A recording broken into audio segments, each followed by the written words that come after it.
Avant de commencer cet épisode, j'ai une petite annonce à vous faire. Vous aimez écouter À côté de mes pompes chaque semaine. Pour m'aider à aller plus loin encore, je vous invite à me rejoindre sur la plateforme participative Patreon. Patreon est une plateforme de financement participatif qui permet aux créateurs de contenu comme moi de recevoir un soutien direct de la part de leurs fans. En devenant membre de la communauté du podcast, vous aurez accès à des contenus inédits, des épisodes supplémentaires, mais vous pourrez surtout contribuer activement au développement de ce projet. Votre soutien est essentiel pour faire grandir ce podcast. Visitez patreon.com/à côté de mes pompes et découvrez toutes les surprises que je vous réserve. Le lien figure dans les notes des épisodes. À bientôt pour de nouvelles aventures en course à pied et je vous laisse sans plus attendre reprendre l'écoute de votre épisode.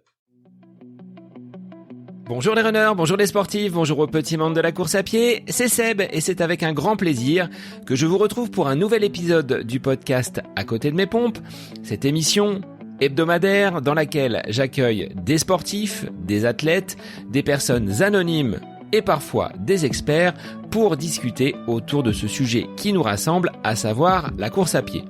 Et aujourd'hui, pour ce 260e numéro du podcast, j'ai l'honneur d'accueillir Laureline Champ, une invitée aux multiples casquettes.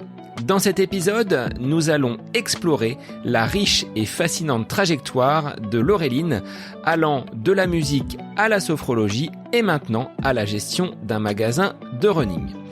Laureline a entamé sa carrière en tant que flûtiste traversière. Formée au Conservatoire supérieur de Paris, elle a joué dans les plus prestigieux orchestres de France, comme l'Orchestre de Paris et l'Orchestre de Lyon. Toutefois, comme elle l'explique avec une profonde sincérité, cette carrière brillante était marquée par un stress intense, particulièrement le trac qui a parfois entravé son potentiel. Et c'est là que la sophrologie est entrée en jeu. Ayant découvert cette discipline à l'âge de 15 ans pour lutter contre son anxiété de performance, Laureline a progressivement intégré et transmis ces techniques à ses élèves.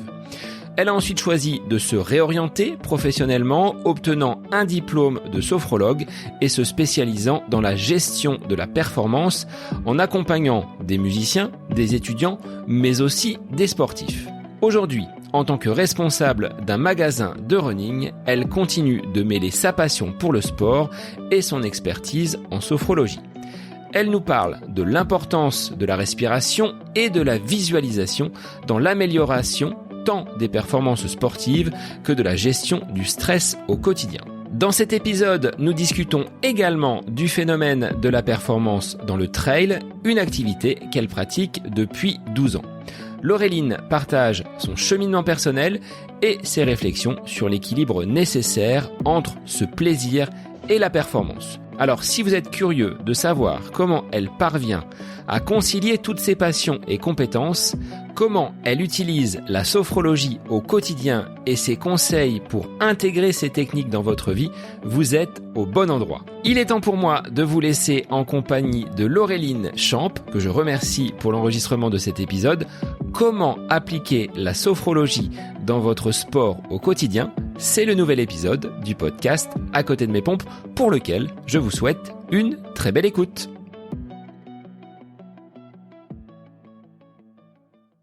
Bonjour Laureline, merci d'être l'invitée du podcast À côté de mes pompes aujourd'hui. On va mêler plusieurs aspects dans ta pratique aujourd'hui puisque tu es quelqu'un qui a été musicienne de haut niveau dans un passé relativement proche. Tu pratiques peut-être encore aujourd'hui, mais tu as d'autres cordes à ton arc ou à ton violon, si en tant que musicienne, mais on verra que c'était peut-être pas l'instrument que tu utilisais, puisque tu as été sophrologue et tu es responsable aujourd'hui d'un magasin de running. Ma question est comment on peut mêler entrepreneuriat, sport et musique? Est-ce que tout ça, ça peut s'imbriquer? Mais tout d'abord, je te souhaite la bienvenue sur le podcast À côté de mes pompes. Merci Sébastien pour ton accueil. Comment répondre à cette question? Je ne sais pas si c'est entremêlé ou c'est plutôt un fil conducteur. Il y a une suite dans les idées. Ce n'est pas simultané en quelque sorte.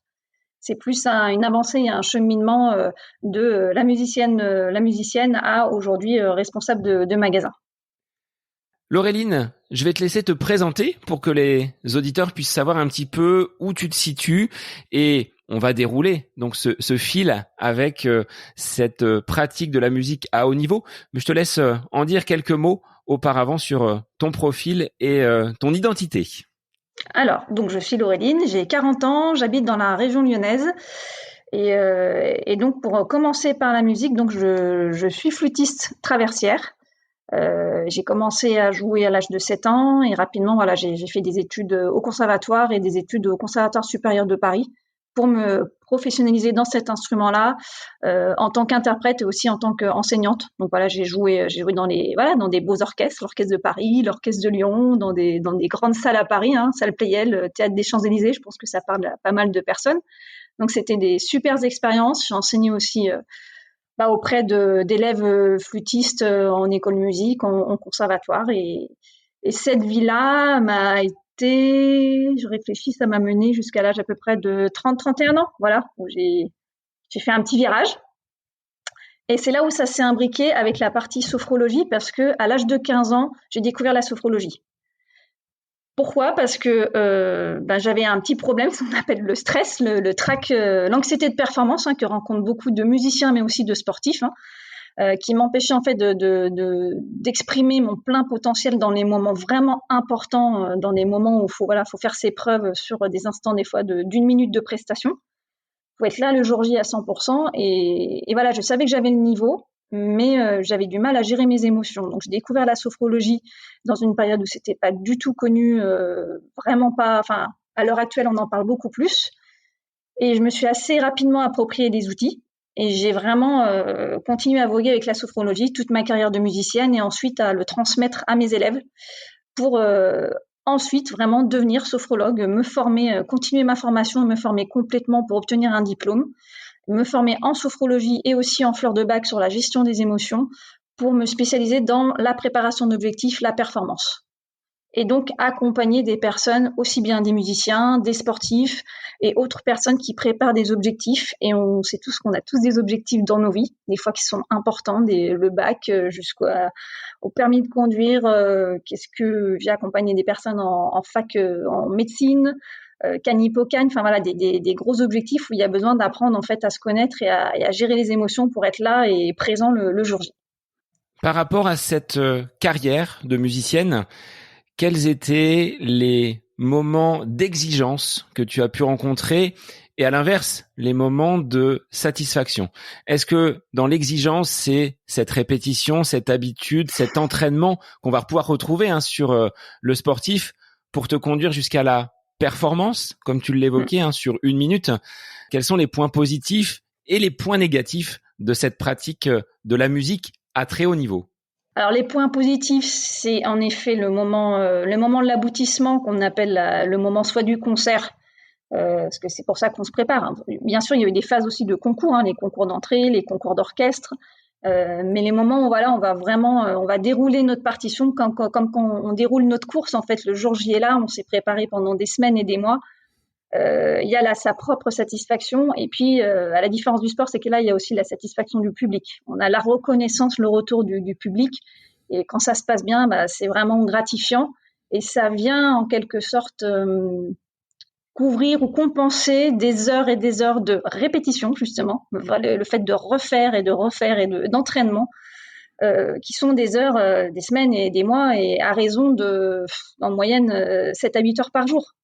Et moi, j'ai toujours dit qu'un sportif de haut niveau, c'est quand même être musicien, c'est comme être un sportif de haut niveau. Et ça exige aussi un moment d'avoir une hygiène de vie. En tout cas, moi, c'est ma perception. Peut-être que tous les musiciens ne pensent pas comme ça, mais notre corps est vraiment mis à rude épreuve. Et dans la musique, c'est souvent, j'ai remarqué, mis en second plan, à l'inverse du sport. On pense plus à notre instrument de musique qu'à notre corps, qui est notre premier instrument en fait, et qu'on utilise et qui nous sert tous les jours quand on pratique notre instrument. Et le point négatif, c'est pas négatif, mais c'est qu'il y a quand même des conséquences au niveau musculo-squelettique, et que moi je vois après l'arrêt de ma pratique, toutes les douleurs en quelque sorte sont remontées. Parce que le corps en quelque sorte a décompensé une posture qui était pas du tout naturelle, surtout la posture de flûtiste traversière qui est de travers. Qu'est-ce qui a justifié cet arrêt de la musique à très haut niveau? Est-ce que ton corps a dit stop à un moment donné? La tête a dit stop avant le corps. C'est la tête, c'est le plaisir. Et d'ailleurs, on en fera le lien, mais j'ai énormément travaillé sur le plaisir et performance, c'est possible. C'est la notion de plaisir et cette exigence et cette performance à outrance. Et j'en ai même envie de dire la performance dans le mauvais sens du terme, parce qu'il y a un bon sens dans la performance. Là, moi, je l'ai vraiment vécu pour diverses raisons, mais à titre vraiment, je l'ai vraiment vécu de manière pas top, on va dire, dans des moments d'exigence et d'accès à la perfection qui fait que j'en ai perdu le plaisir. On perd la flamme, quoi. Et sauf que des fois, ça revient pas. Voilà. C'est dommage, c'est comme ça, mais ça fait partie de ma vie, ça fait partie aussi des expériences et j'ai beaucoup appris et c'est ça qui fait que j'en suis là aussi aujourd'hui.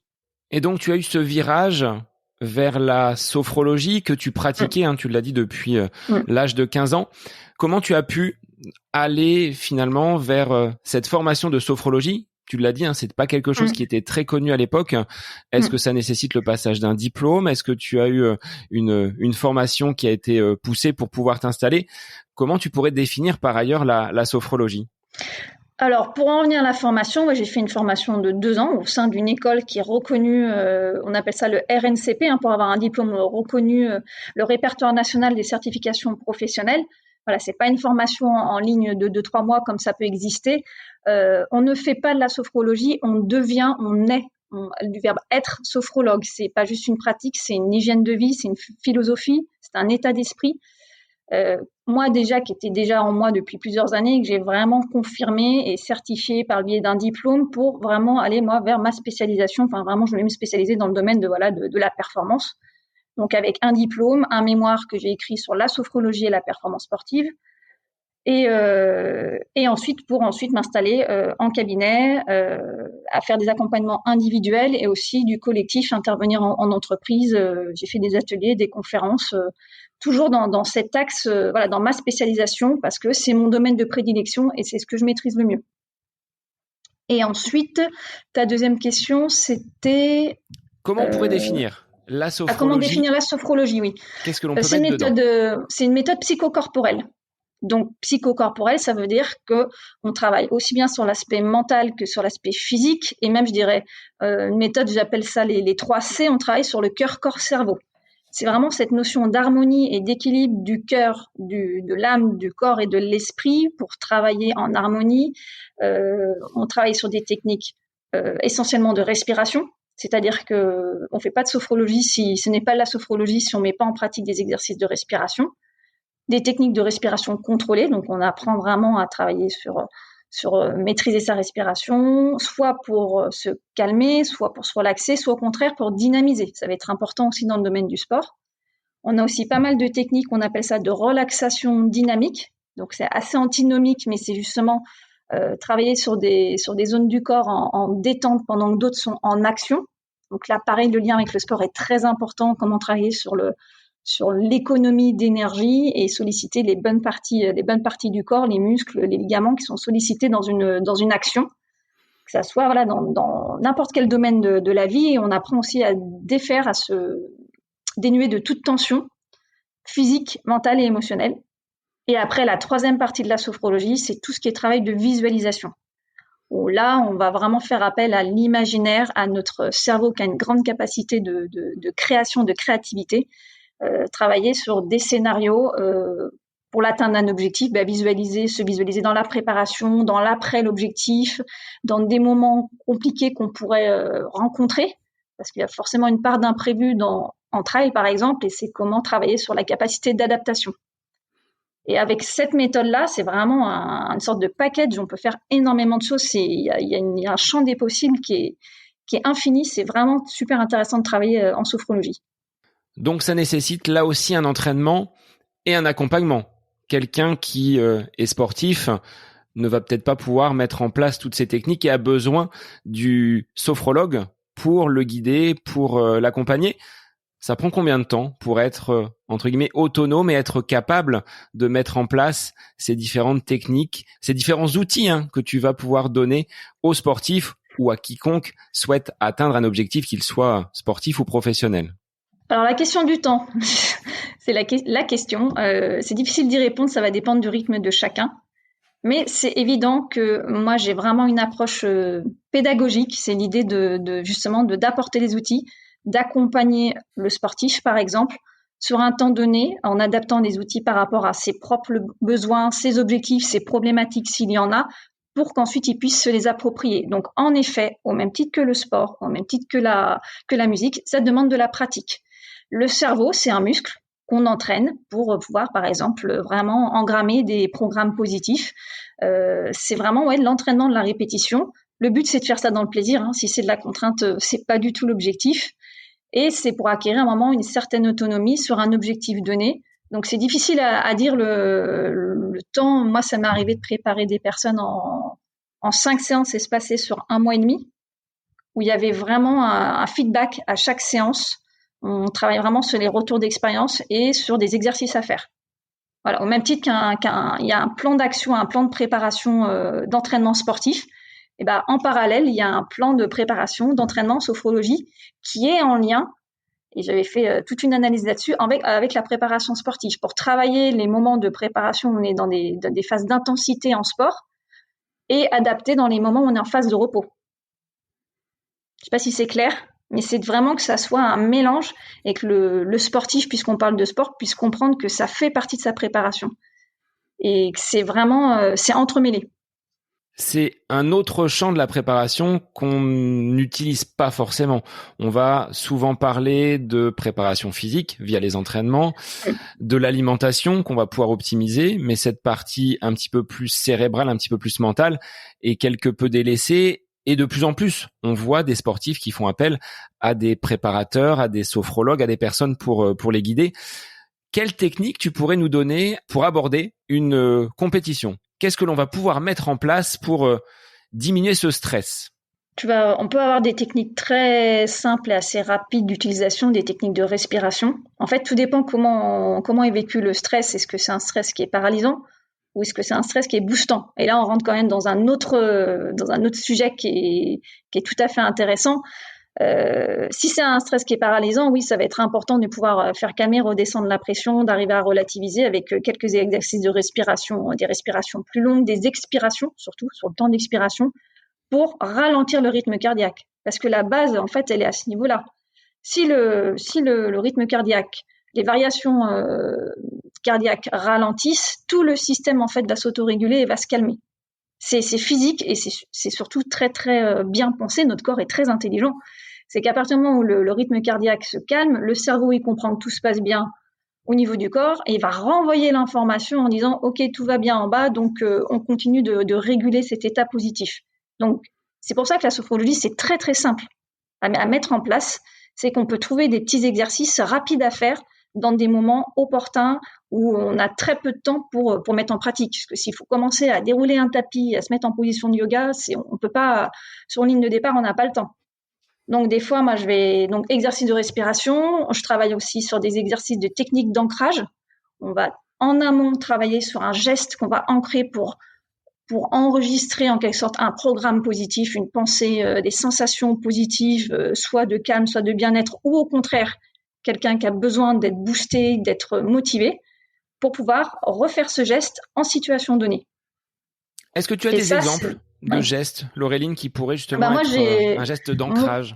Mon geste d'ancrage, alors il a fallu vraiment que je prenne le temps de le choisir, parce que ça doit être un geste physique qui doit être, qui ne doit pas être mélangé avec autre chose. Donc à un moment, mon geste d'ancrage, c'était je pressais le pouce et l'index. Quand je courais, c'était très bien. Sauf qu'il y a un moment, en trail, j'utilise les bâtons. Et le bâton venait en quelque sorte importuner mon geste et le court-circuiter. Donc j'en ai trouvé un autre, c'était placer ma langue derrière les dents du haut. Hein, c'est très précis. Et ça, je l'ai ancré en séance, en état de conscience modifié, on dit ça comme ça, pour pouvoir prendre le temps d'enregistrer ce programme. Je l'ai répété plusieurs fois, je l'ai retesté aussi en entraînement pour pouvoir m'en servir en course à pied. Donc c'est un geste qui est très court, mais par contre en préparation il demande du temps.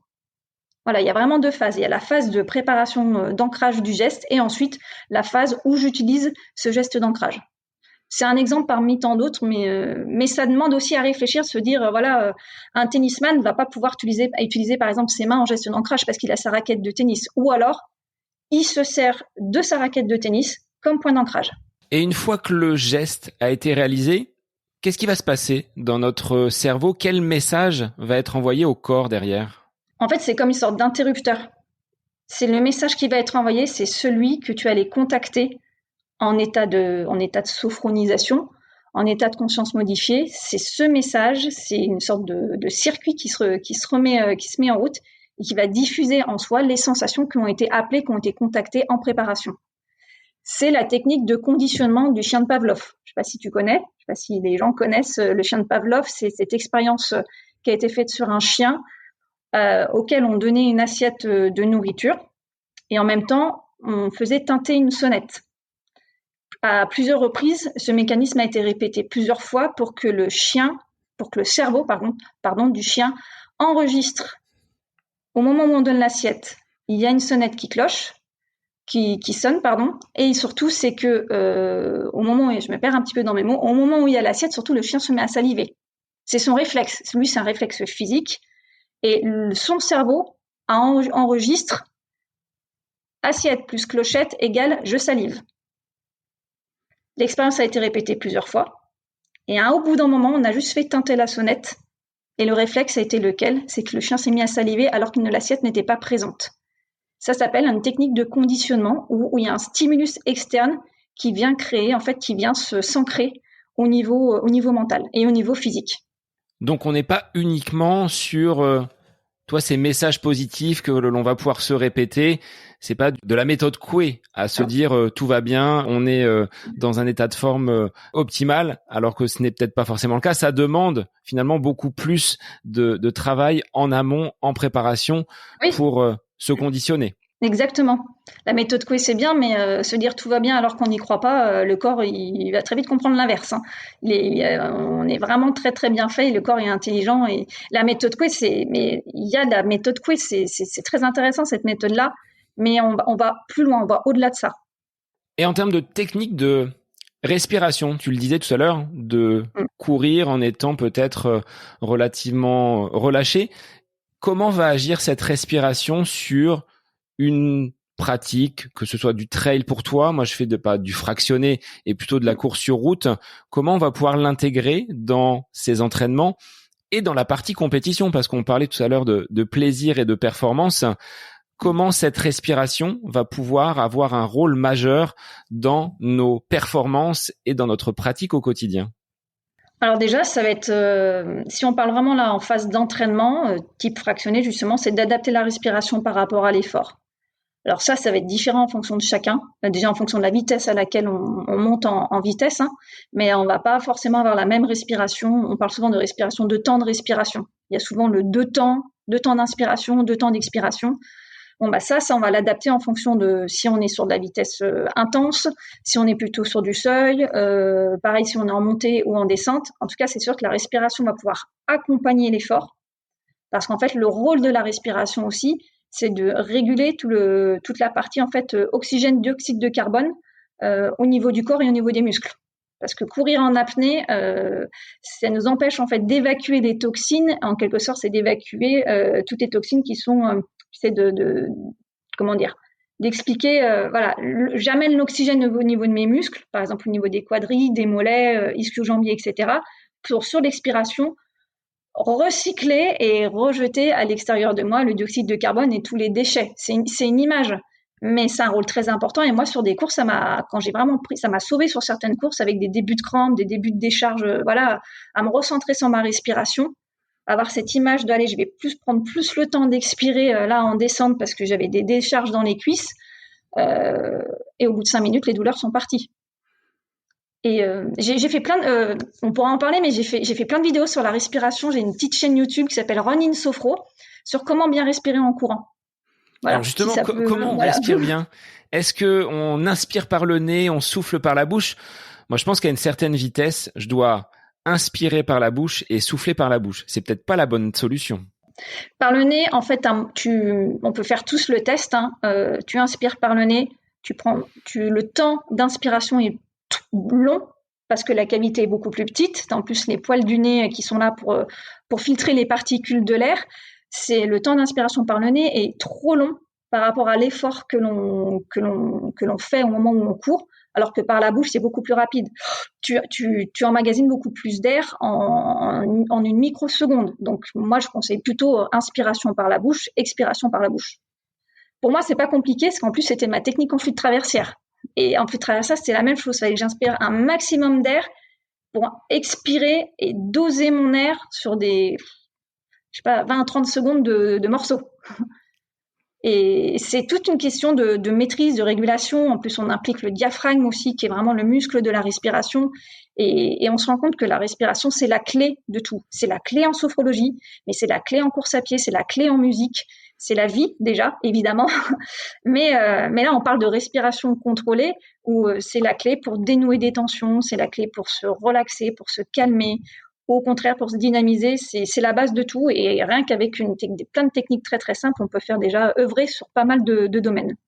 En termes de respiration, Laureline, est-ce qu'on est sur une respiration thoracique, plutôt haut du corps, ou respiration ventrale, qui est peut-être pas innée et qui doit être travaillée, mise en place pour avoir beaucoup plus d'efficacité, si on veut là rejoindre un petit peu le côté performance? Comment tu analyses ces deux types de respiration entre le haut du corps et plutôt celle qui est ventrale? Alors c'est vrai que la respiration ventrale, comme tu l'as dit, elle est pas. À la base, si, elle est innée. Tu regardes un bébé dormir, il respire vraiment, c'est tout son corps qui respire, c'est tout le bas du ventre, voilà.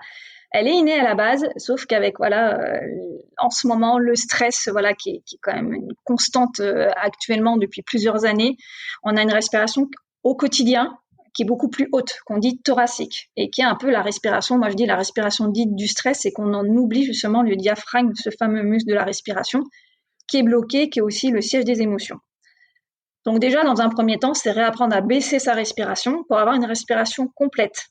Et on parle en sophrologie vraiment de respiration complète, elle n'est pas juste que ventrale, mais elle part de la base en dessous du nombril pour ensuite une respiration en 3 temps, la partie abdominale, la partie au niveau plutôt poitrine, ensuite la partie thoracique, ensuite plutôt la partie scapulaire.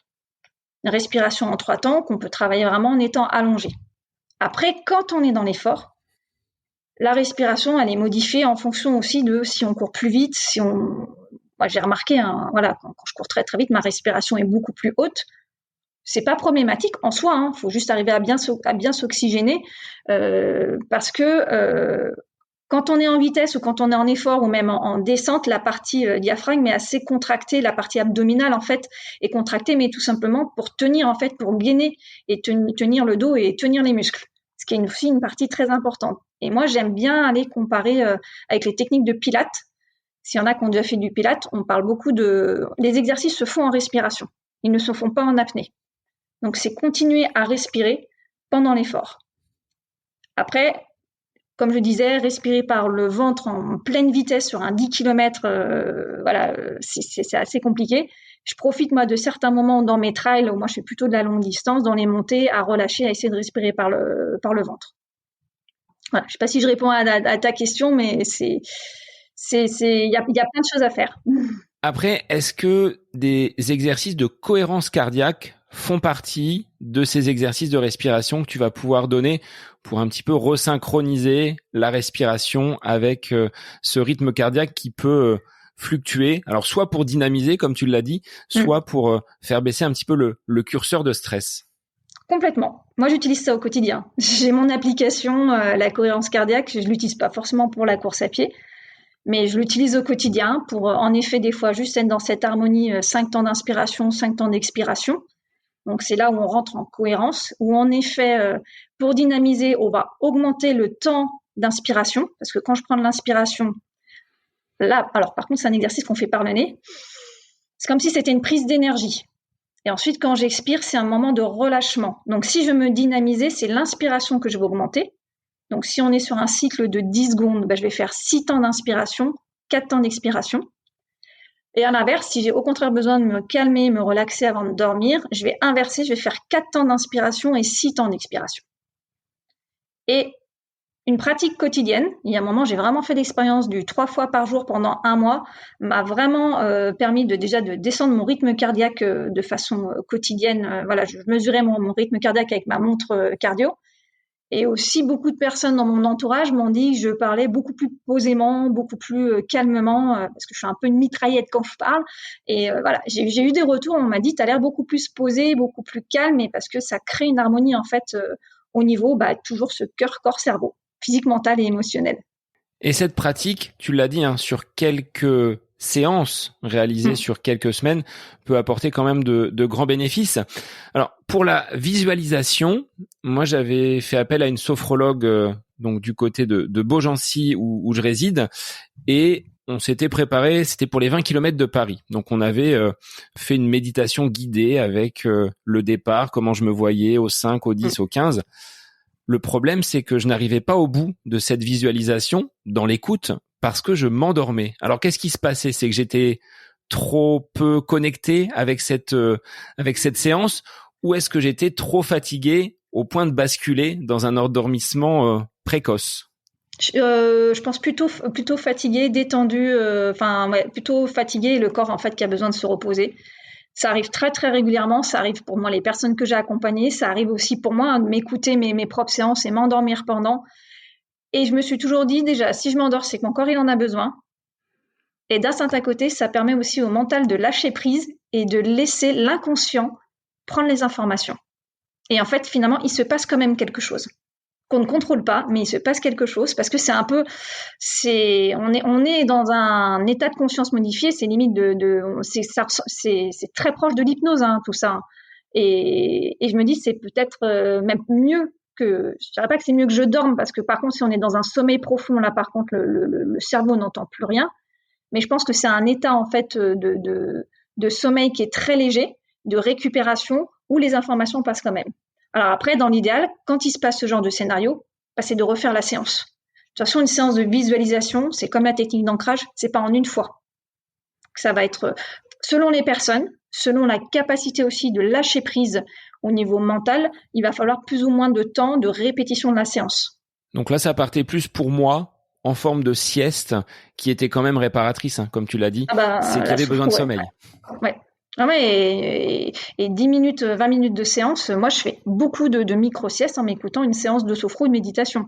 J'entends la moitié de la séance, mais ce qui fait que je tombe pas dans un sommeil profond et c'est un sommeil réparateur qui est vraiment bénéfique et qui ne vient pas court-circuiter les cycles du sommeil. Dans ton expertise, Laureline, est-ce que le stress, cette charge mentale qui plombe un petit peu nos sociétés, était le motif de consultation principale des personnes qui venaient à toi? Oui.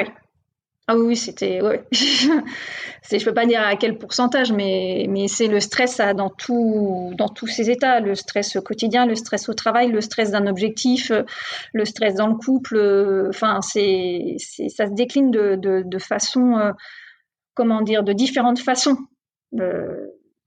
Pareil, on pourrait faire un podcast sur le stress. Je peux tenir 3 heures. C'est tellement intéressant de savoir ce qui se passe au niveau mental, au niveau physique. Qu'est-ce que le corps, comment il se défend, comment il s'adapte ou pas aussi face à ce stress. Mais oui, ça a été le motif, et ça l'est encore. Même si j'ai un travail à temps plein, je continue quelques suivis. Et c'est notamment sur ce genre de domaine. Si on empile le côté personnel, professionnel, et qu'on rajoute le versant sportif sur un agenda déjà bien rempli, avec tout ce stress, est-ce que là, on peut toujours concilier le plaisir avec cette pratique sportive? Là, on rentre dans un sujet, je dirais pas délicat, non, super intéressant, moi, sur lequel je réfléchis constamment. Je parle vraiment de capacité d'adaptation. C'est qu'on a tous, on y a une sursollicitation par le travail, par le côté perso, familial, et le sport qui se rajoute, qui peut pour certaines personnes prendre beaucoup de place. C'est comment arriver à allier tout cela en gardant cette notion de plaisir, avoir cette capacité d'adaptation et ce recul, le recul aussi de se dire et de doser en fait son entraînement sportif par rapport à son hygiène de vie. Parce que là, en fait, dans ta question, on parle d'hygiène de vie. Pour moi, c'est un sujet sur lequel je réfléchis tout le temps En ce qui me concerne, mais en ce qui me concerne aussi les personnes que j'accompagne ou que j'observe, on n'est pas non plus des sportifs de haut niveau, hein. Faut pas oublier, on est dans un monde là où le trail prend un essor considérable. L'image du trail est en train de prendre une place importante, dans le positif comme dans le négatif. Après, moi, j'ai mon avis là-dessus. Mais on n'est pas des sportifs de haut niveau, faut pas oublier. Le sport doit rester un plaisir et pas une obligation. Non, donc il faut absolument que je fasse ma séance parce que si, parce que ça. C'est trouver un équilibre. Et là, en parlant de ça, on touche du doigt quelque chose d'assez sensible parce que c'est pas évident pour tout le monde. Comme tu le disais, hein, les sollicitations, ça peut être derrière un sommeil qui est amputé et pas suffisamment réparateur, une alimentation prise un petit peu sur le pouce qui nous pousse à courir à droite à gauche, et au final, les blessures arrivent. Après, un sportif blessé, c'est un sportif qui psychologiquement va un petit peu moins bien, et derrière, le stress qui va être inhérent et qui va s'accentuer. Comment dans tout cela tu places la performance? Parce que tu dis, on est des sportifs, toi comme moi, amateurs, avec des objectifs, bien évidemment. Mais est-ce qu'on peut quand même intégrer, bien qu'amateur, cette notion de performance? Si oui, comment tu la définirais?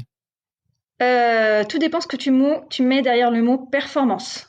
Parce que j'ai, justement, pour mes ateliers et mes conférences, j'ai redéfini le terme de performance qui peut être véhiculé de façon assez négative, hein. Voilà, performance, il y en a pour qui c'est vraiment un poids, une pression, du stress. Quand tu ouvres un Larousse ou un Robert, la performance, c'est un nom féminin, c'est de mémoire résultat en temps d'un athlète à l'issue d'une épreuve. Grosso modo, c'est ça la définition de la performance. Donc tu vois, tu as la notion de résultat. On parle de performance sportive en plus et on parle d'épreuve. Alors dans le mot épreuve, il y a plein de sens derrière ce mot-là, mais tout de suite, performance égale résultat. Sauf que la notion de résultat peut être source de stress, de pression et d'anxiété de performance pour beaucoup d'entre nous.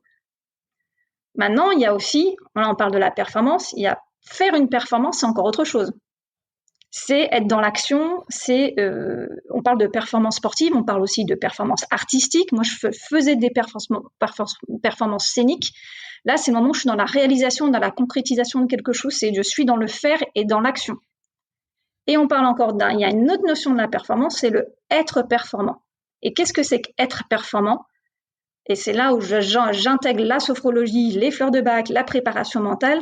C'est comment je suis, quelles sont mes capacités à m'adapter aux conditions extérieures et à mes propres conditions physiques. C'est ça qui m'amène aussi vers le cycle menstruel. Je ne sais pas si je réponds à ta question, mais voilà les 3 définitions de la performance, comme je les ai revues, visitées pour désacraliser ce mot performance qui peut faire peur et revenir dans l'être et sortir de cette notion de résultat où on est toujours dans je veux faire plus parce que je veux montrer que j'ai fait ça, parce que j'ai tel chrono, tel objectif, dans l'être, dans je suis et je fais en équilibre, en harmonie, la définition de la sophrologie, avec ma forme du jour, avec mes capacités ce jour-là et les capacités, les contraintes extérieures, les imprévus qui sont inhérents en fait à notre sport, qui est un sport outdoor, la nature, la météo, etc., etc.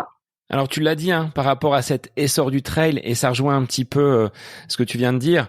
Est-ce que tu constates le toujours plus long, le toujours plus dur dans cette pratique, toi qui, en plus, est responsable aujourd'hui d'un magasin orienté outdoor et trail?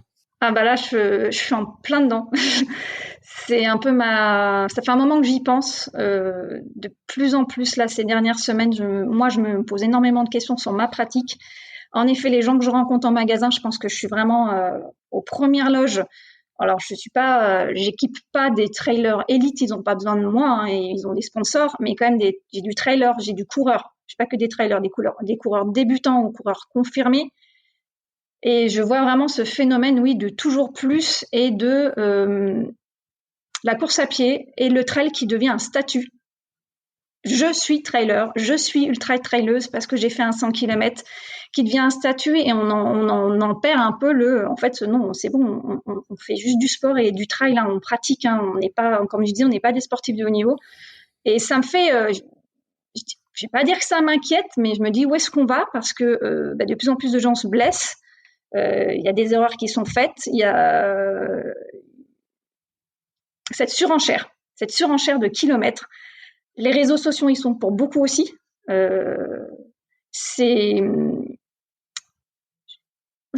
j'engage ma parole. Je trouve que c'est dommage parce qu'il y a 12 ans, le trail, moi, j'ai commencé le trail il y a 12 ans. Quand on m'en a parlé, je me suis dit, quoi? C'est quoi ce sport? On ne savait pas ce que c'était. Je faisais déjà de la course à pied sur route et maintenant, même quelqu'un qui ne court pas sait ce que c'est que le trail. Tant mieux, ça commence à être énormément médiatisé. Il y a même une émission sur Canal+ qui est sortie là, il y a quelques semaines qui s'appelle 360 Trail ou Trail 360. Donc, ça veut dire que nous allons avoir une émission dédiée à notre sport. C'est super chouette, mais moi, j'ai très, très peur au phénomène d'identification et au modèle dominant. À vouloir imiter, à vouloir toujours en faire plus, sauf que, attention, le corps, il a ses limites et la nature, elle sera toujours plus forte.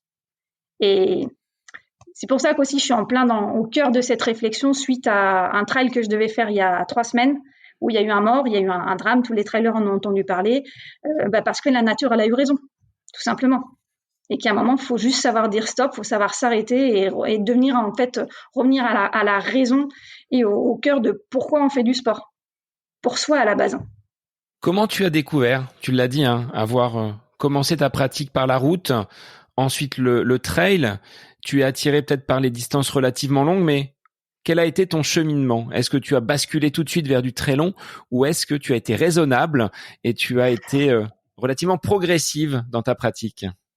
Je suis quelqu'un de raisonnable, peut-être trop, mais je pense que ça me sert. Alors moi, j'ai commencé la course à pied vraiment sérieusement durant mes études à Paris, donc mes études supérieures en musique, pour des conditions physiques et aussi pour me libérer du stress des études, voilà, des études de haut niveau qui étaient dures. Donc je courais 3-4 fois par semaine, vraiment en dilettante. J'ai jamais pris de dossard pendant 4-5 ans, mais en fait, je me suis rendu compte que je faisais beaucoup de kilomètres le long de la Seine, dans les parcs, Bout-de-Chaumont, enfin voilà. Et c'est en revenant sur Lyon, la vie m'a fait que je suis revenue sur Lyon et j'ai contacté une amie en me disant, voilà, j'aimerais intégrer un club de course à pied, juste pour avoir un peu de structure, apprendre des choses. Voilà, ça fait 5-6 ans que je cours toute seule. J'aimerais bien rencontrer du monde, partage d'expérience, pour apprendre un peu des manières de s'entraîner plus intéressantes que ce que je fais. Et c'est là où elle me parle de trail et du club de trail dans lequel elle est, dans les Monts d'Or, dans lequel je suis toujours actuellement, qui est le Saut de Mont d'Or Nature à Saint-Romain-en-Mont-d'Or. Donc elle me dit le trail, je dis c'est quoi ce sport-là et je suis allée découvrir la course de ce club-là organisé début septembre, juste en tant que bénévole. Et j'ai vu une ambiance incroyable et je me suis dit, c'est génial, je veux faire ça. Et j'ai pris ma licence, je me suis inscrite et j'ai commencé les premiers entraînements. En montée, forcément, c'était difficile parce que je venais de la route. Et c'est là où j'ai pris mon premier dossard sur un 10 km, route. Mais j'ai pris mon premier dossard. Sans aucun objectif, en me disant, je vais voir ce que c'est. Et comme je pense beaucoup de coureurs, tu passes la ligne d'arrivée, tu dis, ouais, c'est grisant et c'est quand le prochain dossard. Et j'y suis allée très, très progressivement.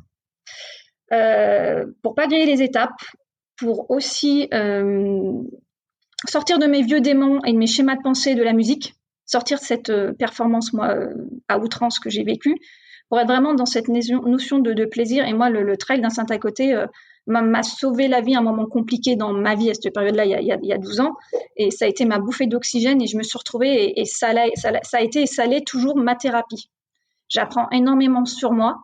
Et j'apprends aussi à chasser ces vieux démons, à arrêter de vouloir toujours être la meilleure, à vouloir écraser les autres, parce que c'est ça qu'on m'avait inculqué. Et j'ai vite compris que le combat, il était contre moi-même. Sauf que c'était déjà le cas dans la musique, mais j'arrivais pas à le mettre en application. Et au fur et à mesure, j'ai commencé à augmenter les distances, et j'entendais parler déjà du TMB, de Diagonale des Fous, mais je me disais, mais c'est quoi ces courses? Et voilà, et j'entendais parler déjà à cette période-là d'une façon assez banale. Oh, j'ai fait ça, c'est normal. Mais moi, complètement néophyte, je me suis dit, mais c'est quoi ces distances-là? Je ne savais pas ce que c'était. Et voilà, donc petit à petit, j'ai fait mon expérience. Des personnes m'ont dit, à juste titre, voilà, Laureline, si tu veux augmenter les distances, il va falloir que tu apprennes à t'alimenter et à t'hydrater, parce que je ne savais pas le faire. Et tant que tu ne sais pas faire ça, ça ne sert à rien d'augmenter.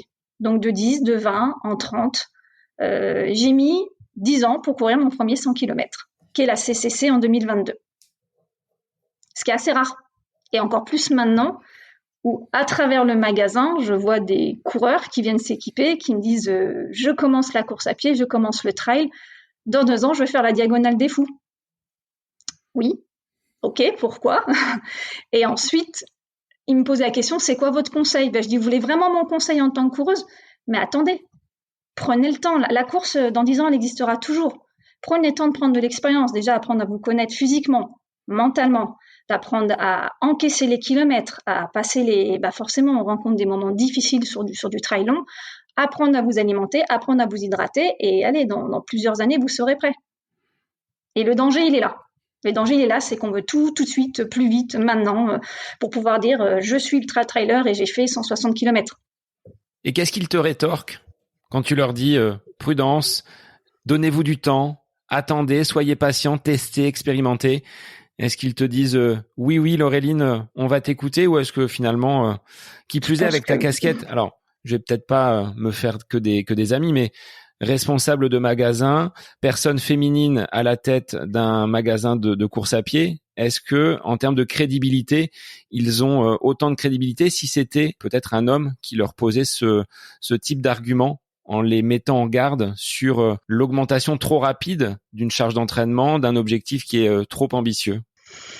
J'ai pas forcément ressenti de résistance ou de réticence à mes propos. Et j'ai remarqué les gens aussi sont là pour prendre des conseils, hein, parce que moi je suis responsable, mais je suis avant tout, je suis pas que vendeuse, je suis avant tout conseillère vendeur, et moi je me vois vraiment en tant que conseillère en plus, à la base sophrologue, conseillère en fleurs de bac, ça fait partie de mon accompagnement. Maintenant, ils me demandent un conseil, ils en font ce qu'ils veulent, hein. Mais dans ce cas, faut pas me poser la question parce que ce que je dis, forcément, on n'est pas peut-être pas prêt à l'entendre. Il y a peut-être un tri à faire entre ce que je dis. Peut-être que moi, j'ai mis énormément de temps, j'étais trop raisonnable parce que je suis comme ça, parce que j'aime bien parfaire les choses, parce que j'ai eu une expérience un peu malchanceuse c'était en 2019 où j'ai fini aux urgences après un ultra, où j'ai beaucoup réfléchi parce que mon corps a complètement lâché, décompensé. C'est une course, j'aurais jamais dû prendre le départ en fait. Et ce jour-là, il y a eu un avant et un après, aussi dans ma pratique du trail, en me disant c'est bon, pourquoi je fais ça et comment je veux le faire mieux tout en me respectant. Et j'ai continué à augmenter les distances, mais en m'entraînant différemment. Et surtout en écoutant mon corps et en tant que femme en plus avec le paramètre du cycle menstruel, en m'entraînant de manière beaucoup plus intelligemment en fait, si on peut dire ça comme ça. Alors ce cycle menstruel, comment tu l'intègres dans ton entraînement? Quels conseils tu prodigues aux personnes qui viennent au magasin ou à des auditrices qui seraient à même de composer entre les problèmes mensuels et ce que l'on va pouvoir mettre dans son entraînement au quotidien? Comment tu analyses tout cela et quelles seraient tes recommandations? Alors déjà, en magasin, j'ai pas le temps de parler de tout ça parce que voilà, il y a du monde. Voilà, c'est pour ça que j'avais fait une conférence là il y a 2-3 semaines vraiment dédiée où j'ai une vingtaine de femmes qui sont venues. On a pris 1h30 pour parler de ça. Comment j'intègre ça? Bon, déjà, le premier conseil, c'est avant même parler d'adapter son entraînement en fonction du cycle, c'est déjà se connaître par rapport à ce cycle parce qu'on est toutes différentes. On a tout un cycle menstruel qui est complètement différent. Il y a la normalité, enfin il y a la théorie, pardon, et il y a la pratique. Donc d'abord, c'est juste un travail de connaissance de soi, de prise de notes, d'observation de ses réactions physiques, de ses réactions émotionnelles, parce qu'on sait très bien que les hormones, c'est ça aussi qui fait qu'au niveau émotionnellement, c'est assez cyclique, justement, c'est qu'à de le dire. Et ensuite, quand on a cette connaissance de ça, et moi ça m'a pris du temps, c'est ensuite comment j'adapte mes entraînements et qu'il y a des phases en fait dans le cycle. Des phases, on est vraiment dans un moment d'une période dynamique, on est boosté par les hormones qu'on appelle les oestrogènes, où là on est en phase, on peut se permettre de faire de l'intensité, de l'explosivité, d'aller assez loin dans les séances de fractionner, alors qu'il y a d'autres phases, moi j'ai plus favorisé et privilégié l'endurance fondamentale, de l'entraînement plus doux, jusqu'à aller même faire du vélo, de la natation, et moins dans l'effort, mais peut-être plus sur la durée. Et c'est très intéressant parce que finalement, on est dans un autre cycle d'entraînement que les hommes et plus en respect de soi et ça permet et on déprogresse. Au contraire, on progresse et on évite aussi les blessures et la fatigue.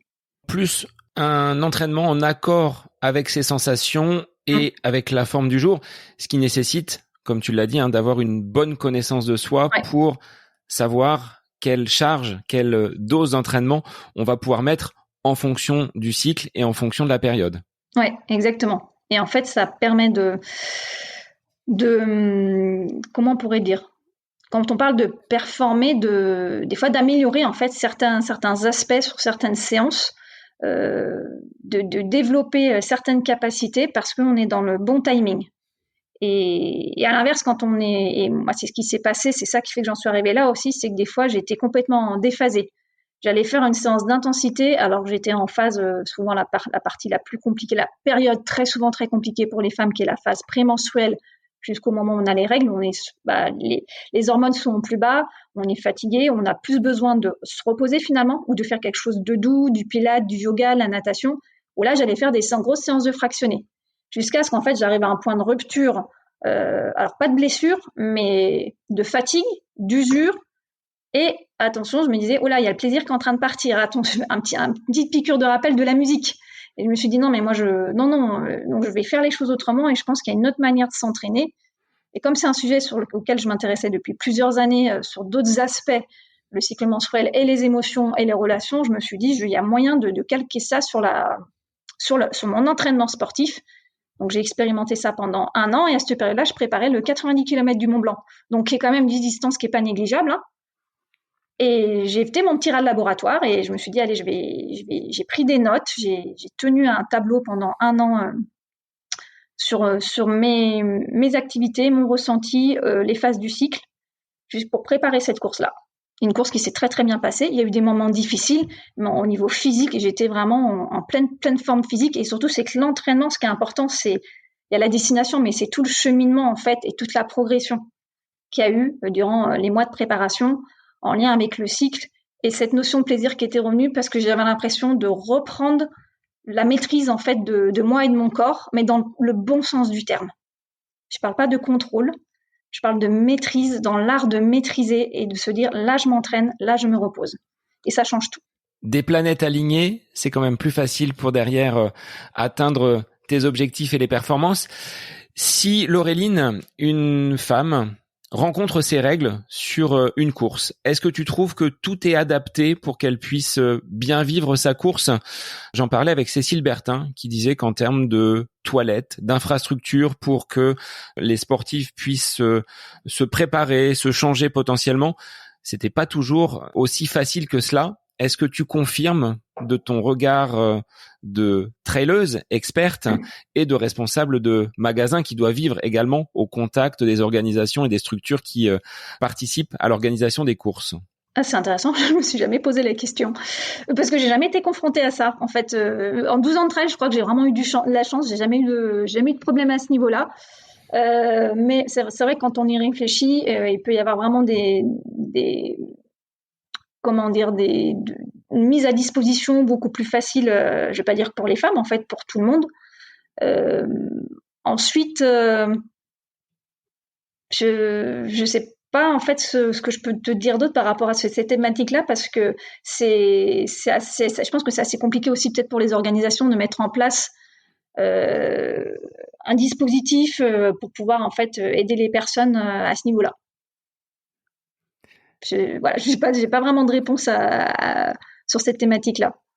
Après, ça pourrait être un petit peu creuser, enfin, il faudrait sonder les organisateurs de courses, savoir s'ils pensent vraiment à cet aspect-là. On avait noté avec Cécile qu'il manquait parfois un certain nombre de toilettes, d'endroits pour que les femmes puissent se changer, notamment sur des ravitaillements, sur des courses très très longues où il y a une certaine proximité, mixité qui est pas forcément souhaitée. Donc c'est peut-être des choses à prendre en compte, mais bon, on creusera. Mais je pense qu'il y a de quoi creuser parce qu'en plus la thématique du cycle menstruel dans la performance sportive est en train de sortir. Ça y est, là actuellement je suis un sommet sur la performance sportive, le cycle menstruel. Faut savoir qu'il y a 3-4 ans ça n'existe pas. Sauf qu'il y a 3-4 ans, moi j'étais déjà en train de faire mes recherches pour moi. On trouve des choses donc je me dis on va on va de l'avant là, c'est en train d'avancer, c'est plus tabou. Ça met encore un peu du temps. Il y a du temps encore un petit peu en France parce que dans d'autres pays, c'est même plus un sujet tabou. Aux États-Unis, ça fait déjà des années qu'ils ont pris ça en compte dans les entraînements. Donc je me dis, si on arrive à prendre ça en compte pendant les entraînements, dans la performance sportive, maintenant faut penser au jour J, en fait, pour avoir les infrastructures nécessaires pour accompagner les femmes, mais aussi les hommes. Et je suis pas féministe vraiment progressiste, mais l'idée, c'est que ça soit ok, que ça soit convenable pour tout le monde. Après, moi, à titre perso, la nature, c'est mes meilleures toilettes. C'est au niveau hygiène, à tout point de vue, c'est ce qu'il y a de mieux, en respectant la nature, évidemment. Alors, tu dis que ça fait finalement très peu de temps qu'on s'intéresse à ces sujets-là. Est-ce que c'est lié à une augmentation de la proportion de femmes qui pratiquent ces sports outdoor, que ce soit le trail ou la route? J'ai pris part au semi-marathon du Touquet donc la semaine dernière, et sur un peloton de 2000 coureurs sur le semi-marathon, il y avait quand même 700 femmes. Donc on n'est pas à la parité, mais on n'en est pas loin quand même. Oui, parce qu'il y a encore quelques années, on parlait de 10% de participation des femmes. Là, on est bien au-delà, et en effet, moi, je me rends compte qu'il y en a de plus en plus. Alors, est-ce que c'est aussi en lien avec des travaux de recherche qui ont été faits sur la performance féminine? C'est qu'on voit aussi de plus en plus de femmes qui font des scratchs d'hommes, qui finissent même qui gagnent des courses, qui finissent devant des hommes, de plus en plus, par contre, évidemment, très souvent sur de la longue distance. C'est que on est aussi avec notre cycle hormonal, on est construite de sorte à mieux subir la douleur sur la durée. Et ces études ont été faites vraiment sur des performances de l'ultra trail. Et je pense que ça, en fait, une chose en amène une autre. C'est comme ces travaux de recherche sont en train de prouver la performance au féminin sur la longue distance, du fait qu'il y ait plus de femmes, on en arrive à adapter les entraînements, et je pense qu'on va en arriver à adapter aussi tout ce qui est établissement, infrastructure pour pouvoir nous accompagner et nous aider. Mais c'est sûr qu'il y en a de plus en plus. Tu valides Je valide quoi? Le fait que les femmes vont être beaucoup plus endurantes, résistantes à la douleur et à l'effort sur de la très très longue durée. Est-ce que tu l'as toi-même expérimenté dans tes bêta-tests en tant que petit rat de laboratoire? D'une certaine manière, oui. Après, j'ai pas vraiment d'éléments de comparaison, mais c'est une question de gestion de la douleur, c'est une question de gestion mentale de la douleur et gestion physique. C'est une question de gestion du rythme de course, sur plein d'éléments. Si les hommes faisaient comme nous, ils dureraient plus longtemps sur les courses. Désolée de le dire, messieurs, mais on voit très bien au départ d'une course. Et la plupart au départ des courses et au milieu d'une course et sur un trail long, j'ai vraiment le temps de le voir et de l'expérimenter. C'est que tous les gars qui sont partis à toute birzingue au départ, je les double à moitié de la distance. Et je me dis, c'est pas normal, parce qu'ils s'entraînent plus que moi, ils sont plus forts que moi. Comment ça se fait? C'est une question d'arriver à se réguler. Et je pense qu'il y a peut-être une forme d'intelligence. Attention, je dis pas que les femmes, nous sommes plus intelligentes que les hommes. C'est pas ça du tout. C'est dans la façon d'aborder une course, dans la façon de durer sur la course. Et que tout se ne joue pas au départ. Voilà. Il n'y a pas que ça, il y a d'autres phénomènes, mais moi, à chaque fois, ça me fait rire. Alors, je parle pas des élites, les élites sont devant, je les revois jamais, mais c'est dans cette façon d'aborder la course, de penser sur la durée, et je pense que c'est un des paramètres qui fait que ça change énormément de choses sur la gestion d'une course, d'une course de longue distance. Évidemment, sur la vitesse, c'est encore autre chose, et là, j'ai moins de données parce que je fais pas beaucoup de courses de vitesse. Mais oui, moi, à titre personnel, oui, en termes de gestion, d'endurance et tout ça, je me suis vue terminer des courses que des collègues, camarades n'ont pas fini alors qu'ils ont largement, voire un niveau meilleur que moi. Et la proximité homme-femme, est-ce qu'on est dans l'entraide? Est-ce qu'on est encore dans la compétition où je vais pas me laisser dépasser par une femme si elle essaie de me prendre quelques mètres sur cette montée ou sur cette descente? Comment tu vis toi la relation homme-femme sur ce mode de course qu'est le trail? Alors, je pense qu'il y a un moment de bascule. Enfin, moi, de mon analyse et de ce que j'ai vécu, je parle toujours du trail long. C'est pour ça que je fais aussi du trail long, parce que je trouve qu'au bout de 10 heures de course, là, les égos, ils tombent. On est des compagnons d'infortune. On est tous dans la même galère. Et là, il y a une entraide et j'ai rencontré des personnes, des hommes forcément, parce que à l'époque, on était très peu de femmes. C'est très rare que je cours avec une femme parce que j'ai pas de femme devant moi ni derrière moi. Et à engager des conversations pendant des heures et des heures de course avec des hommes, avec qui je suis encore en contact sur les réseaux, on se commente nos courses, des très belles rencontres, mais ça, tu rencontreras pas ça sur de la courte distance. Et c'est une des raisons qui fait que je fais du trail long, un peu moins maintenant, mais que je suis allée vers cette distance, c'est que les mentalités ne sont pas les mêmes parce qu'il y a un moment, on est tous dans la même galère. 10 heures de course, on est fatigué au bout de la 15e heure, alors la laisse tomber. Et là, on rencontre des personnes et des histoires de vie. Et j'ai rencontré des super belles personnes. Et là, il n'y a même plus de différence homme-femme. Par contre, ça m'arrivait sur des trails plus courts, des hommes qui râlent parce que je les double. Et je me dis, c'est dommage, quoi. Donc, je les encourage. Ouais, allez, suivez-moi, machin. Ah non, là, leur ego en prend cher. Moi, ça me fait rire. Ça me fait rire. Voilà. Alors, tu le disais, avoir cette affection pour le trail long, comment tu arrives à l'intégrer avec cette nouvelle activité de responsable de magasin de course à pied? Pourquoi déjà ce choix vers cette activité un petit peu plus commerciale, mais également de conseil, tu l'as dit, autour du running? C'est pour concilier ta passion et une profession? Il y a l'opportunité qui s'est présentée. Il se trouve que le magasin dont je suis responsable, il est à côté de chez moi.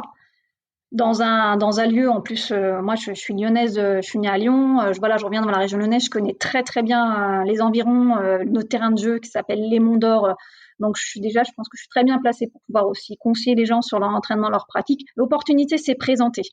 C'est vraiment une question de conjonction, de rencontre, voilà. Donc je me suis dit, allez, allons-y, tentons l'expérience, c'est un peu un nouveau défi. Comme je le dis, combien de temps ça va durer, je ne sais pas. La vie est faite pleine de surprises et d'opportunités. Et pour répondre à ta première question, alors justement, je suis congruente, c'est-à-dire que j'adapte ma pratique sportive à ma vie professionnelle qui est assez prenante et énergivore, ce qui fait que je fais moins de longues distances. Voilà. Donc ce que je conseille aux personnes, je le mets en pratique, c'est que je vais pas chercher à refaire des 100 km alors que j'ai moins le temps de m'entraîner. Peut-être moins l'envie aussi, ne serait-ce parce que c'est lié, c'est que je travaille le samedi, j'ai pas envie de passer le dimanche à m'entraîner pendant 8 heures. J'ai aussi besoin de me reposer. Donc j'ai vraiment changé mon appréhension de mon sport et de mon trail, et donc là je suis plus sur des distances entre 40, 50, max 60 km parce que j'ai moins le temps de me préparer et que ce serait pas raisonnable en fait de me remettre sur de l'ultra. C'est un coup à se blesser, à se faire mal, et puis je pense que tout est lié. J'ai moins cette envie, mais parce que mon corps aussi me dit non, là il y a un moment aussi il faut se reposer. C'est cette hygiène de vie dont je parlais en fait. Et à l'inverse, par contre, j'ai intégré d'autres sports que je ne faisais pas avant, la natation par exemple. Ce qui fait que je remplace limite une séance de course à pied par la natation pour aller vers quelque chose de beaucoup plus un sport porté évidemment, qui aussi fait du bien à tout point de vue, mentalement, au niveau du corps, au niveau du dos, etc., qui me permet vraiment de compléter aussi mon entraînement de façon beaucoup plus, on va dire, beaucoup plus douce. Donc, pour le moment, la longue distance, après, j'ai jamais fait de plus 100 km. Aller sur de l'ultra, vraiment type UTMB Diagonale des Fous, pour le moment, ça m'intéresse pas. Déjà, c'est un effort que j'ai pas envie de faire. Et puis, c'est une préparation que je n'ai pas le temps et que je n'ai pas envie de faire. On verra plus tard, mais je reste sur des formats longue distance. Bon, c'est du long, soit 50-60 km, ça reste quand même de la longue distance. On n'est pas sur de l'ultra. Ça représente une dizaine d'heures de course selon les formats. Mais voilà, c'est ça, c'est adapter son sport par rapport à sa vie pro, à sa vie perso. Et pour le moment, c'est comme ça. Puis on verra plus tard si je rallonge les distances ou pas. Dans ton quotidien de conseillère dans ce magasin donc outdoor, quels sont les produits que les clients viennent chercher? Est-ce qu'on est sur du matériel pur et dur? Est-ce que c'est des conseils en alimentation? Est-ce que il y a un petit peu de tout finalement? Il n'y a pas un profil qui se dégage absolument de ces clients qui passent la porte du magasin? La particularité quand même de Terre de Running, c'est l'enseigne. C'est l'ADN, c'est vraiment déjà cette analyse de la course à pied. Donc on a tout un protocole et tout un parcours pour analyser la foulée, le pied, prendre les informations du coureur, filmer sa foulée pour ensuite adapter le modèle. C'est vraiment le rayon phare, mais on a quand même 5 rayons: le rayon chaussures, le rayon textile, le rayon diététique, le rayon électronique et le rayon pharmaceutique. parce que ce sont ces 5 domaines dont le coureur a besoin en fait pour se préparer, et il a besoin aussi durant sa course. Et le principe, c'est d'être connaisseur dans tous ces domaines-là pour pouvoir l'accompagner, le recommander, le conseiller dans tous ces domaines. Et c'est vrai que j'ai des coureurs qui viennent, ils savent ce qu'ils veulent, mais la plupart du temps, ils sont là en recherche de conseils. Je prépare un marathon, qu'est-ce que je dois manger, qu'est-ce que je dois... Alors forcément, c'est adapté, c'est personnalisé. Enfin, on est tous différents. On a, voilà, les goûts et les couleurs, là, c'est différent en fonction des personnes. Mais mon rôle et notre rôle, hein, moi, les vendeurs, etc., c'est de pouvoir vraiment les accompagner, les conseiller sur les mises en garde, comment s'alimenter. Enfin, il y a des choses, c'est quand même assez précis, assez technique. Alors là où tu avais perdu un petit peu le plaisir dans cette pratique de la musique et de la flûte traversière à haut niveau, est-ce que là, tu concilies ce plaisir avec cette profession que tu exerces actuellement? Sur certains aspects, oui. Parce qu'après, il y a le back-office. Hein, en tant que responsable de magasin, il y a d'autres choses à gérer qu'on appelle les commandes, la gestion du stock, tout ce qui se passe en arrière-boutique et qu'on ne voit pas. C'est pas la partie la plus marrante, hein, mais je pense que c'est un peu pour tout le monde pareil. Hein, ça fait partie de l'envers du décor, en fait, toute la phase immergée de l'iceberg qu'on voit pas, qui est quand même une bonne partie. Dans des périodes actuellement, voilà, on est en période de promotion, mais il faut gérer aussi la nouvelle collection, les précommandes, les stocks. C'est vrai que je préfère plus la partie conseil, accueil, conseil et accompagnement en direct. En fait, moi, c'est des relations humaines qui m'intéressent en fait. Responsable de magasin, c'est un ultra au quotidien finalement. Exact, mais tous les métiers hein, maintenant. Mais oui, c'est un ultra, c'est une gestion, c'est des journées qui sont denses, hein, c'est des grosses journées, 10h, 19h non-stop, c'est intense, et c'est là où je dis voilà, c'est un moment, faut pas se mentir, il faut savoir aussi adapter sa vie sportive à sa vie professionnelle, et que il n'y a pas de il n'y a pas de surprise. Et je reviens à ce que je disais tout à l'heure, il y a un principe de réalité. J'ai moins le temps de m'entraîner, ou alors c'est juste que je m'entraîne différemment. Et les objectifs, donc, ils sont différents. On va retenir cette recommandation. Laureline, je voudrais que tu puisses, par rapport au domaine de la sophrologie dont on a parlé tout à l'heure, est-ce que tu pourrais donner 2-3 conseils aux auditeurs pour résumer ce que l'on a pu dire? C'est le conseil pratique de Laureline pour les auditeurs du podcast À côté de mes pompes. Je pense dans un premier temps, si on veut vraiment aller sur quelque chose qui est de l'efficacité assez rapidement, c'est quand même de faire quelques séances avec un sophrologue, qui plus est forcément, qui est connaisseur en termes de sport, performance sportive, parce que des sophrologues, il y en a beaucoup, hein. Mais d'aller vers quelqu'un de spécialisé, on va aller vraiment sur quelque chose de concret, de ciblé, pour avoir quelques séances, un plan d'entraînement, des conseils pratiques, des fiches. Moi, je fais des fiches pédagogiques, voilà, pour ensuite s'approprier et refaire tous les exercices en autonomie. Je répète un petit peu ce que j'ai dit, mais c'est personnalisé. Si on prend des séances, il y a des séances, on trouve de tout hein, maintenant hein, sur Internet, hein, des séances de méditation, des séances de yoga, même de la sophrologie.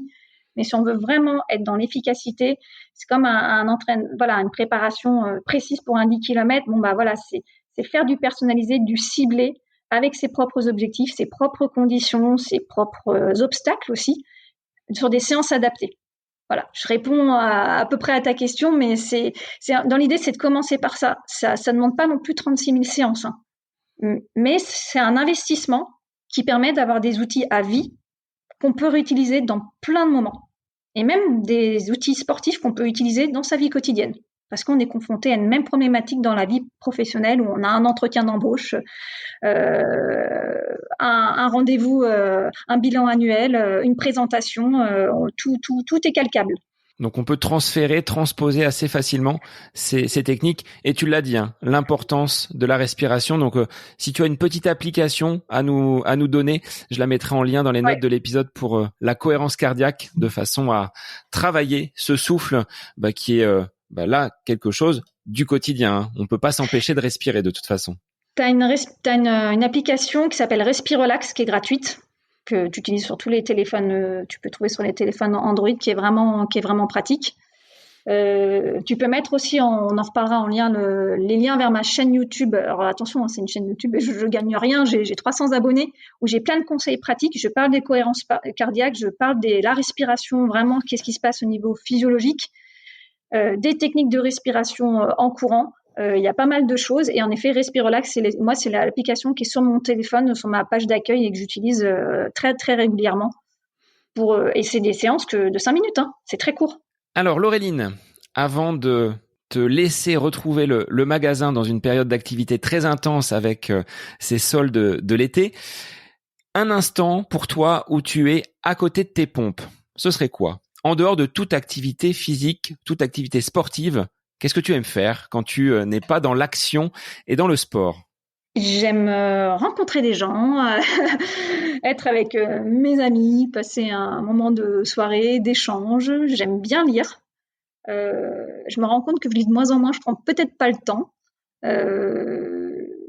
Des moments, oui, certes, aussi de méditation, de sophrologie. Des choses assez simples en fait. Mais c'est vrai que je pense que vraiment la première chose qui me fait du bien, c'est d'aller voir mes amis et de se dire allez, ce soir on va boire un verre et on discute, on parle de nos vies, on refait le monde et c'est des moments super en fait et importants et à garder parce que très souvent le sport prend beaucoup de place et on en oublie qu'on a une vie sociale aussi. Voilà, je dis ça, je dis rien. Et beaucoup de mes amis sont des personnes traileuses, sportives, que j'adore voir. Et des fois, je me dis, ça fait du bien aussi de voir d'autres personnes qui pratiquent pas mon sport pour sortir de ma planète du trail là et aller dans d'autres univers, d'autres mondes et échanger sur d'autres choses. Ça libère aussi l'esprit. Alors, durant l'été, est-ce que tu auras quand même un petit peu de place pour le sport ? Est-ce que tu as des dossards de prévus, des compétitions ou peut-être des sorties off ? Parce que je vois beaucoup de personnes aujourd'hui qui partent pour faire un tour du Mont Blanc en off comme ça sur quelques jours sans accrocher forcément de dossards, des randonnées, des balades en famille, des excursions à travers la montagne ou dans des paysages un petit peu nature. De quoi sera fait ton été, Laureline ? Alors mon été sera fait d'abord d'une semaine un peu farniente au bord de la mer. C'est l'organisation familiale. Ça fait du bien, c'est pas ce que je préfère parce qu'il y a du monde, mais ça va faire du bien aussi de se poser, de profiter un peu sans être vraiment à fond dans le sport. Et une deuxième semaine là vraiment plutôt montagne, pas loin de Chamonix pour aller sur des terrains que je connais moins. Côté Saint-Gervais, là, j'ai déjà des petites idées de sorties trail rando sur des sentiers, sur des courses que je n'ai pas encore faites, la montagnarde par exemple, pour aller explorer les environs et découvrir et profiter de la nature. Eh bien, merci Laureline. Si des auditeurs veulent venir à toi, tu l'as dit, hein, il y a la chaîne YouTube Run in Sophro. Est-ce qu'il y a d'autres moyens par lesquels on peut te contacter si des auditeurs veulent plus de précision, plus de conseils sur la partie sophro ou peut-être matériel, toi qui es experte en la matière? Sur LinkedIn, hein, c'est comme ça qu'on a pris contact. Je pense que c'est le LinkedIn, Facebook, Instagram, mais c'est vrai que LinkedIn, c'est vrai que c'est le réseau professionnel. C'est Laureline Champ, c'est très facile de me trouver. Il y a aussi Instagram et moi je serais ravie de pouvoir échanger, répondre à toutes questions, donner des informations et pourquoi pas se rencontrer s'il y a nécessité ou besoin de se rencontrer. Eh bien, je remettrai tous ces liens dans les notes de l'épisode et je te remercie d'avoir accepté l'invitation et d'avoir trouvé du temps dans ton agenda très chargé pour que l'on puisse enregistrer cet épisode. Merci à toi, merci de ton accueil, c'était un plaisir. Et pour les auditeurs, eh bien, je vous retrouve la semaine prochaine pour un nouvel épisode du podcast À côté de mes pompes. Et n'oubliez pas de travailler votre respiration en essayant de ralentir un petit peu le rythme. C'est l'été, donc profitons avant de se donner des objectifs de performance. C'est un petit peu le discours que nous avons tenu avec Laureline. Bonne semaine à vous. J'espère que cet épisode avec invité vous aura plu. Je vous remercie infiniment de votre écoute. Pour faire remonter le podcast dans les classements, je vous invite à laisser une petite évaluation sur Apple Podcast, 5 étoiles, un petit commentaire. Ça me fera énormément plaisir et vous permettrez au podcast d'être remonté, diffusé, déployé sur ces différentes plateformes de façon plus importante encore qu'il n'est actuellement. Et puis je vous invite à me retrouver sur les différents réseaux, Facebook, Instagram. Laissez votre petit message, votre commentaire, ça me fait plaisir d'échanger avec vous. Si vous avez des questions, si vous voulez échanger sur quelconque sujet en lien avec la course à pied, mais pas que, parce que le sport c'est une philosophie de vie et c'est une passion qui nous anime de façon commune, donc n'hésitez pas à venir échanger avec moi. Sur ce, je vous souhaite une bonne fin de semaine, un bon week-end et je vous dis à la semaine prochaine pour un nouvel épisode du podcast À côté de mes pompes.